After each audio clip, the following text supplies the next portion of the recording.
ಬಾಲ್ಯ ವಿದ್ಯಾಭ್ಯಾಸವನ್ನು ಆ ಒಂದು ಮುದುನೂರಿನಲ್ಲಿ ಕಲಿತು ಜ್ಞಾನದ ದಾಹ ಇಂಗಲಿಕ್ಕಾಗಿ ಜಯಂತ್ಯುತ್ಸವ ಕಾರ್ಯಕ್ರಮವನ್ನು ನೀವು ಮಾಡ್ತಾ ಇದ್ದೀವಿ. ನಿಮ್ಮ ಸಂಖ್ಯೆ ಕಡಿಮೆ ಇರ್ಬೋದು, ಜನಸಂಖ್ಯೆ ಕಡಿಮೆ ಇದ್ದರೂ ಸಮಾಜ ಎಷ್ಟು ಸಂಘಟನೆಯಾಗಿದೆ ಅನ್ನೋದ್ರ ಮೇಲೆ ನಮ್ಮ ಸಮಾಜವನ್ನು ಗುರುತಿಸ್ತಾರೆ. ಆ ಜನಸಂಖ್ಯೆನೂ ಒಂದು ಮಿತಿ ಇರುತ್ತು, ಆದರೆ ನಿಮ್ಮ ಸಮಾಜ ಎಷ್ಟು ಸಂಘಟಿತವಾಗಿದೆ, ಎಷ್ಟು ಸುಸಂಸ್ಕೃತವಾಗಿದೆ ಮತ್ತು ವಿದ್ಯಾವಂತರ ಈ ಸಮಾಜದಲ್ಲಿ ಎಲ್ಲದರ ಮೇಲೆ ನಮ್ಮನ್ನು ಗುರುತಿಸ್ತಾರೆ. ಸಮಾಜ ಮತ್ತು ಸರ್ಕಾರವನ್ನು ನಮ್ಮನ್ನು ಗುರುತಿಸಬೇಕಾದ್ರೆ ಸಂಘಟನೆ ಭಾಳ ಅವಶ್ಯಕ. ನಮ್ಮ ಧ್ವನಿ ಮತ್ತು ನಮ್ಮ ಹಕ್ಕನ್ನು ನಾವು ಕೇಳಬೇಕಾದ್ರೆ ಸಮಾಜದ ಸಂಘಟನೆ ಆಗಲೇಬೇಕು.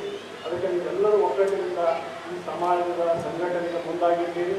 ಅದಕ್ಕೆ ತಮಗೆಲ್ಲರಿಗೂ ಅಭಿನಂದನೆಗಳನ್ನು ಸಲ್ಲಿಸಿ ನಾವು ಸಮಾಜದ ಪರವಾಗಿ ನಿಮ್ಮ ಪರವಾಗಿ ಏನೇ ಇದ್ದರೂ ನಿಂದಿರ್ತೀವಿ ಅಂತಕ್ಕಂಥ ಮಾತನ್ನು